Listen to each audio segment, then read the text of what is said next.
I just want for everybody to settle in for a moment and think of one word for how you're arriving to this session. Yeah? Think of that one word, hold it tight, keep it close, we're gonna come back to it, okay? So some of my fondest memories are growing up are going to the National Civil Rights Museum with my grandma. The Civil Rights Museum in Memphis, Tennessee is actually located at the Lorraine Motel. So once we get the slides up in a moment, it's happening soon. You're gonna see the balcony actually where Dr. Martin Luther King was assassinated.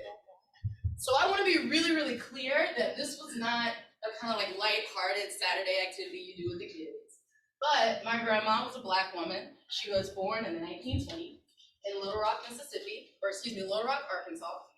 And so this was important for her because this was a history that she lived.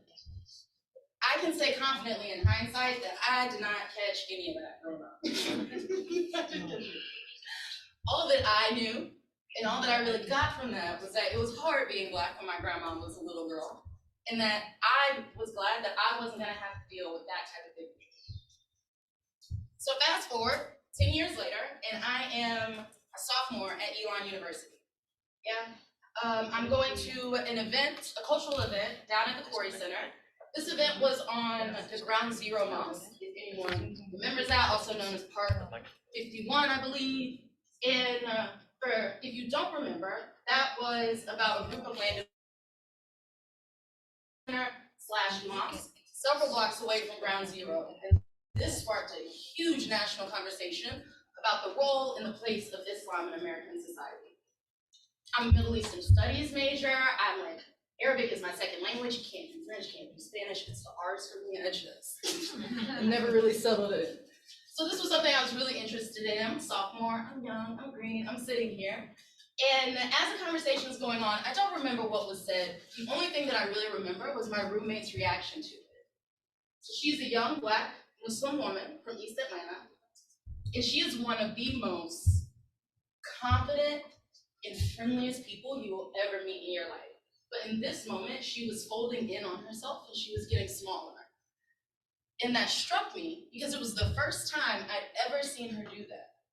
So all at once, I realized three things. The first one was that this conversation that we were having was causing her pain. The second thing that I realized was that I was devastated. There was this like weight in the middle of my stomach, and I started sweating, and I just didn't really know what to do with myself because I could recognize that someone that I love was in pain, but I didn't know how to react or how to help. The third thing that I recognized was that this was the lesson that my grandma was teaching me. And that is, when you see an injustice, you have a moral responsibility to act. So as soon as that event was over, I went up to the chaplain, Elon's chaplain at the time, and I said, I don't know what I can do, but I have to do something. And that is how I wound up, literally 3 days later, in Washington, D.C. at the Interfaith Leadership Institute, the ILI. It's a 3-day conference where college students from around the country get together. And you learn the basics of interfaith dialogue, of facilitation, and also the basics of community organizing. So that was where I was first introduced to the skill of how to have courageous conversations. So I want to take a moment to thank Dr. Lake and the entire Design Forge team for giving us this opportunity to engage in those conversations one more time. Yeah? Good morning, everybody. Good morning. My name is Jasmine Whaley. I am the founder and the CEO of the Whaley Group. So what I do is I use equity-centered design thinking and liberatory design to work with diverse groups of teams to help them address complex policy challenges in collaborative ways. That's the root of my work. Like was said earlier, systemic inequality occurs by design. I really and truly believe that. And if that is the root of the problem, the solution means we can design nonviolent systems. Right? We have that power. So that is at the root of my work. Are we up? Are we live? Not quite, but we could do these slides. I have the screen shared, so the slides are visible to Zoom people on here. Okay, and we can share them. So the key.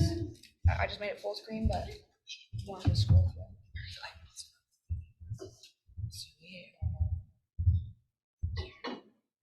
Okay, let's take a moment.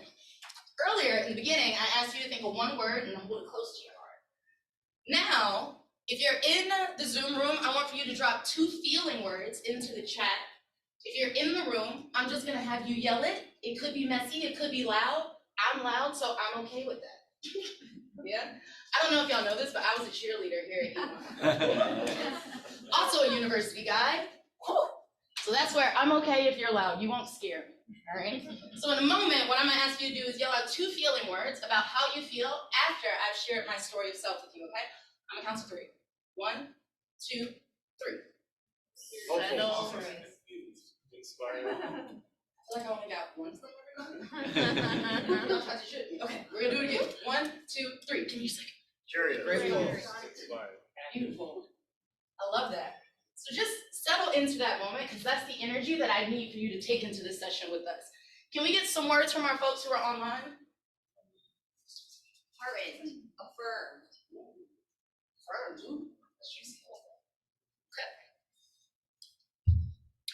So then let's talk about what we're gonna do today. Our agenda. We just went through the intro and the welcome. Hello. Right now we're gonna go through our agenda and goals. After that, we're gonna get into the story of self training proper. And then you all are going to have the opportunity to create your own story of self. So you have an individual work block. After that, you will get the opportunity to share it with someone else. So not only will you get the opportunity to create your own story, but you'll also get the opportunity to engage in active listening, to engage in asking questions and leading with curiosity. All that's gonna make more sense in a moment. And then we're gonna bring it in for our closing. Yeah? We got a lot of ground to cover, so let's go ahead and move. What are our goals today? There are 3 of them, and they're fairly straightforward. The first one is understanding the role of storytelling in community organizing. What I should, or actually, let me back up a moment, because the name of this workshop is Think Like an Organizer. I am a community organizer. The first job I got out of Elon was as an organizer with the labor movement. I graduated in 2013, so this was at the first height and iteration of Black Lives Matter. And I was organizing on campus for free, so I graduated and I was like, they will pay you for this work? Get out of here. So your core function as a community organizer is to move other folks to action, right? So in this workshop, that is what we are talking about. So understanding the role of storytelling in moving other folks to action. The second thing we want to do is identify the values and experience that have called you specifically to pursue the work that you are doing. And finally, we want to begin to understand, because this is really, really important, this is iterative, this is going to be ongoing, but we want to begin to understand how active listening and curiosity can build motivation and inspire others to action. All right? Questions, comments, concerns? I didn't anticipate it. All right, let's move. So let's get to the what. What is a story of self? It is a personal narrative that shares an individual's values, experiences, and beliefs in a way that inspires others to action. There are 3 important parts to that definition, so I'm going to give it to you again, and I'm going to walk through them. So this is a personal narrative. It is a story about you, and it's just important that we say that. You are the main character in this story. So this story explains the formative experiences, the values, the belief systems that make you you, right? And finally, we tell this story with the explicit intent of inspiring other people to some kind of action.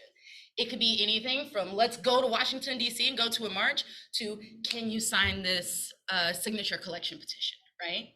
Small and large actions, the story of self is a tool that can be used across the board. So now we know the what, let's talk about the why. Why do we use it? The story of self is a tool that we use to motivate and empower each other. The operative word in this sentence is this one right here, it's a tool, right? So the core function of the story of self, the core function of an organizer is to move other people to action. In order to create that momentum, you're gonna need a couple of skills under your belt, and I call this the organizer's toolkit. They are tangible, hard skill sets that you can grasp with your hands. That's what we're doing here today, okay?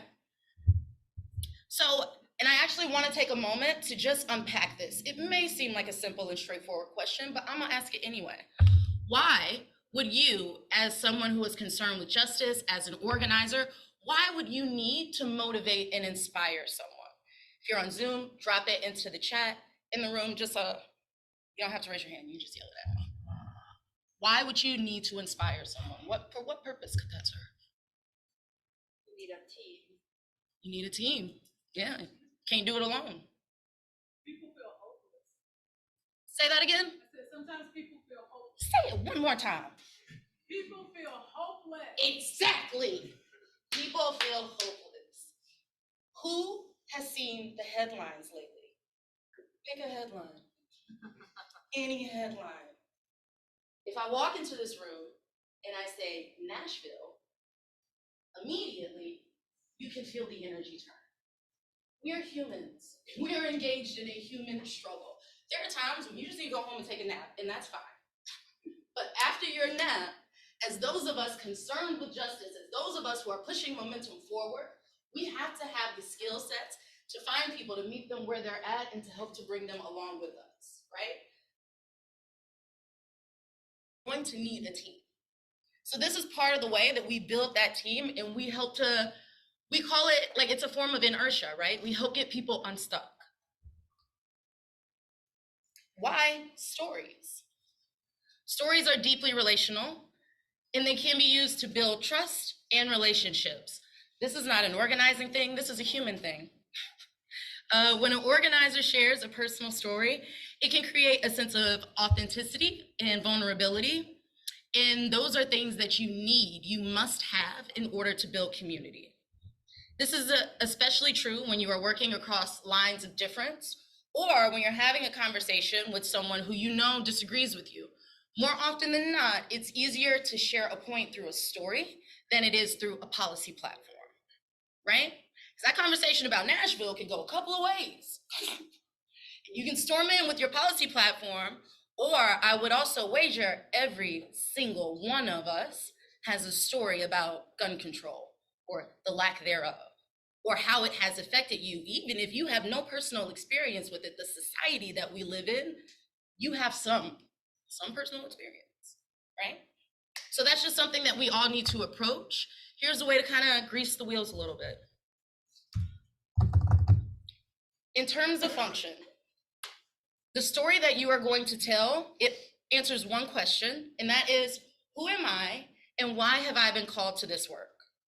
So very, very cleanly, by the time you're finished telling your story, the audience should be able to answer this question. The way that we answer this question most often is going to be through what we call choice points.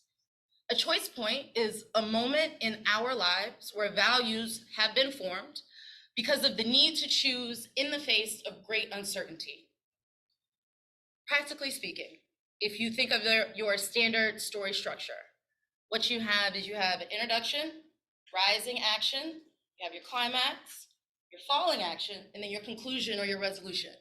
You can think of your choice point as analogous to the climax. It is the moment of tension. It is the moment where something happens. I'm gonna put you on the spot. Who can think back to my story of self? What was my choice point? Your friends. Yes, my friends, my roommate, and my reaction to it, right? That night in Corey Center, I had to make a choice.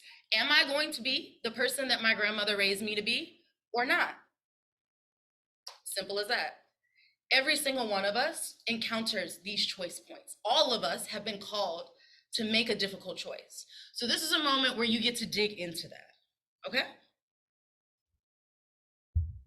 All right. Yes. That is the base structure for a story of self. It's very simple, it's very straightforward.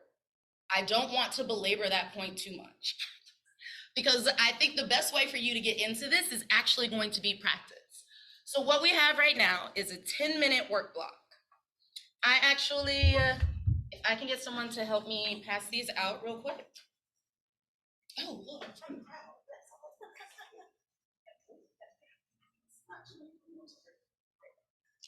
All right, so what we're gonna do, I'm going to set a timer. I'll be your timekeeper.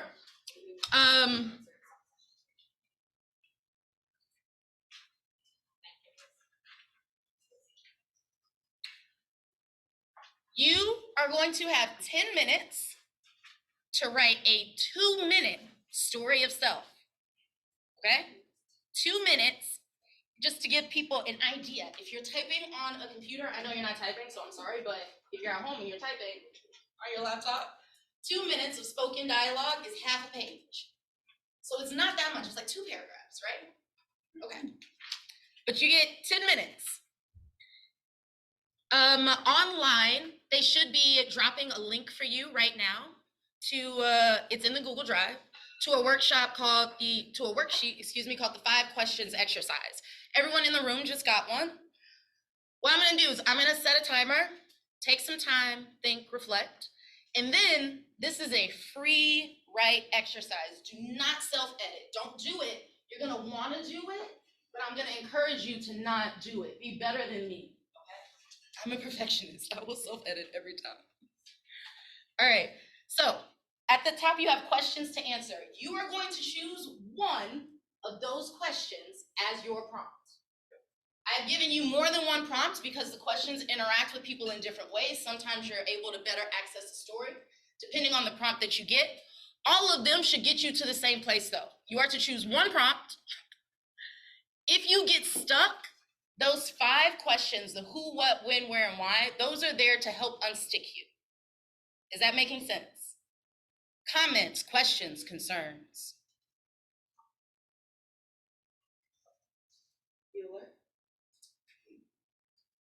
We're good? Wonderful. Okay, I'm gonna start playing some music. When you hear the music go down, that's your cue that your 10 minutes is up, and then we'll come back together, okay?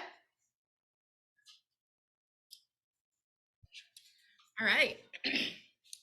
So let's bring it back in together. We're gonna transition immediately into our next activity, which is a pair share. So look at the person to your left or to your right. You can choose your pair, I'm not picky, but groups of 2, please. What you're gonna do is there are 2 roles in this activity. We have the role of actually let me back up. If you're in Zoom, in a moment, we're going to put you into pairs in breakout rooms. So this applies to you as well. There are 2 roles. There's the role of the speaker and the role of the listener. If you are the speaker, you are going to spend the first 2 minutes telling your story. After that 2 minutes is up, we're going to switch to the role of the listener. The listener is going to spend 3 minutes asking questions. Let me be very, very clear that this role is not about giving feedback. It's not about giving suggestions. But it is about leading with curiosity, checking to see how well we were listening, but also what we can be curious about the person in front of us.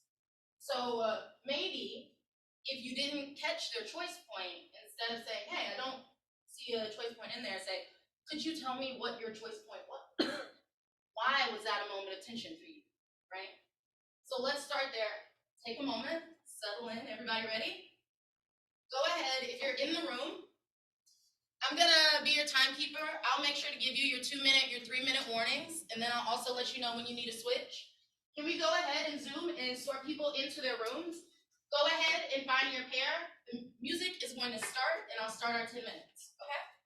All right, so you all decide who's gonna be the speaker first. Actually, I'm gonna start our 10 minutes now. Okay,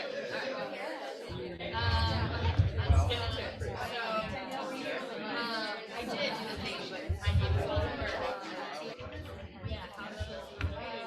all right, folks, that's the end of time.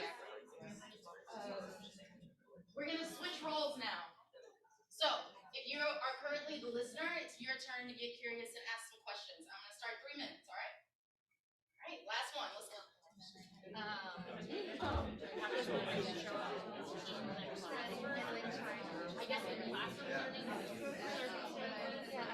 Get one volunteer from inside of our room, and then once they're done speaking, I'm gonna ask for somebody from Zoom to come off of mute, okay? I don't care who, you telekinetically decide amongst yourselves. It'll work, I have faith. Okay, so let's debrief. Somebody in the room, tell me, what did you notice about this activity? Intentionally broad. Give me one thing that you noticed about your pairing, the activity itself, the story you heard, anyone. How much I love free writing and don't get to do it in a group ever.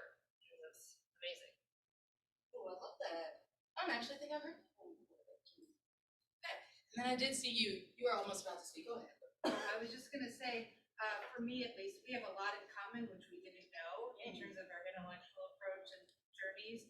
And the listening part was hard not to go to the, oh, but my story, who's next to you, or frame questions that were about the other person more empathetically, but without thinking about how that might answer something.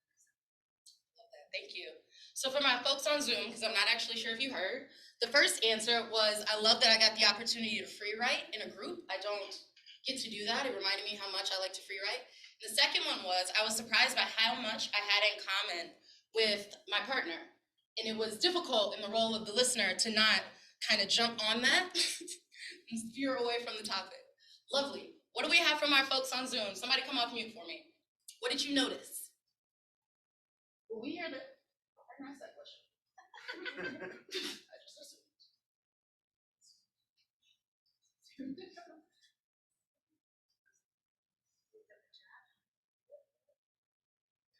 Is someone putting something in the chat? Yeah. They are? I'm not gonna come off mute. That's okay. I won't pressure you. It's okay.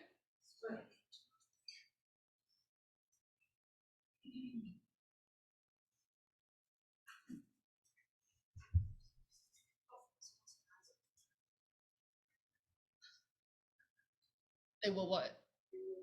Oh, go ahead and share. Eric, share with us, please. Okay, hi, this is Eric.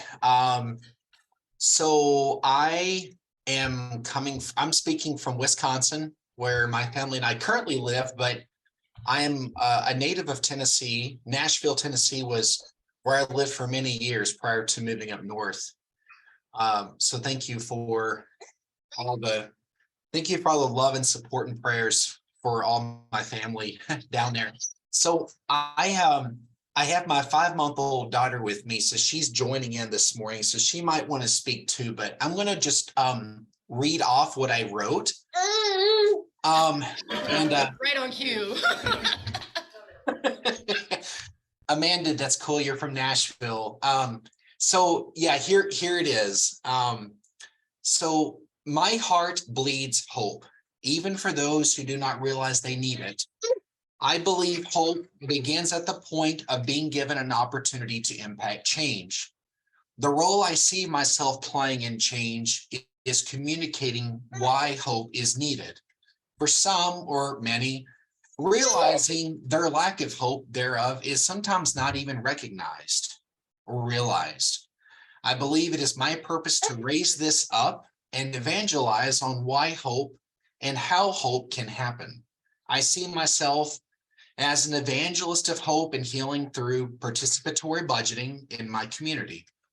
My community has been hurting for too long. I want to see public sector heal.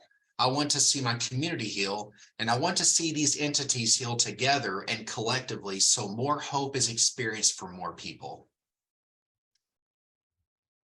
Thank you so much. Can we get a round of applause for that? Thank you.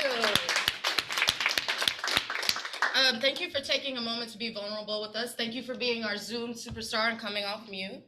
And I want to take a moment for folks to just sit with that.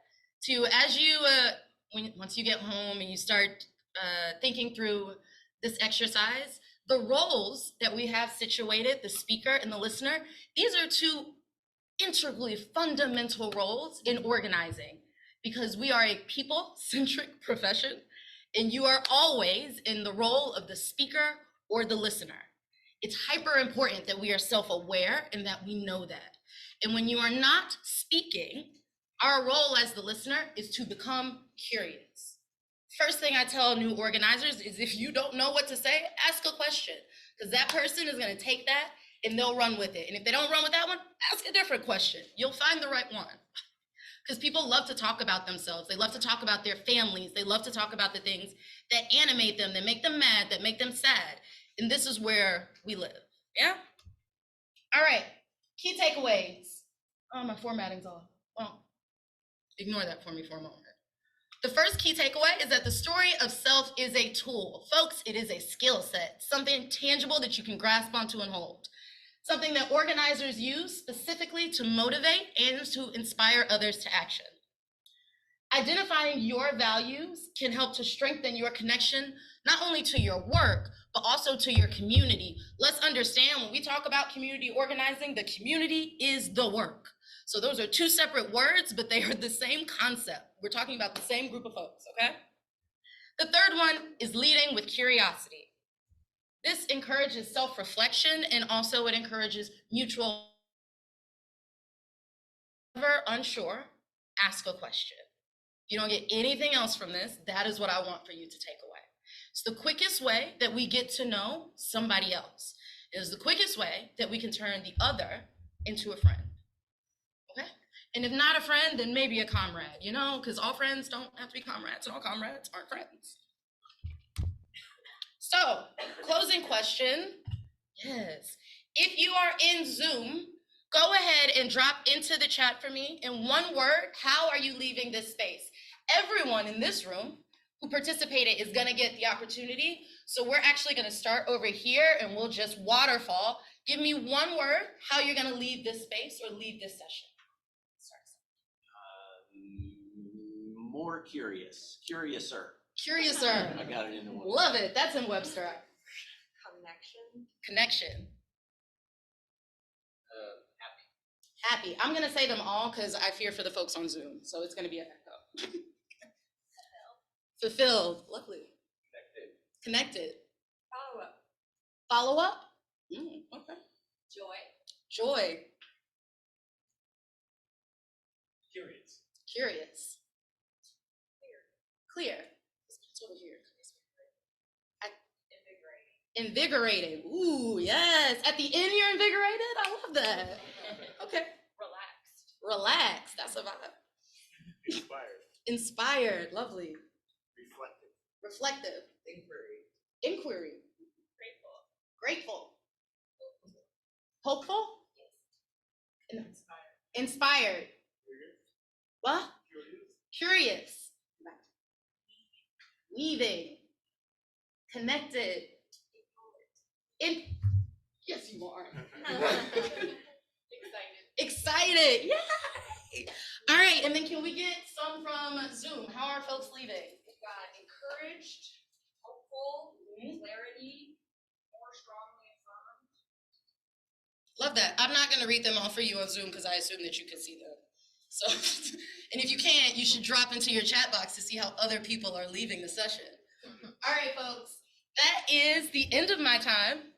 If you want to keep up with me, you want to learn more about what I am doing, this is a link to my website. So get out your phones and it'll take you right to JasmineWhaleySpeaks.com. I'm a professional public speaker, so this is my job. You can learn more about that there. There's also links to connect with me on LinkedIn on the website. Thank you so much for your time and for your energy. It's been wonderful.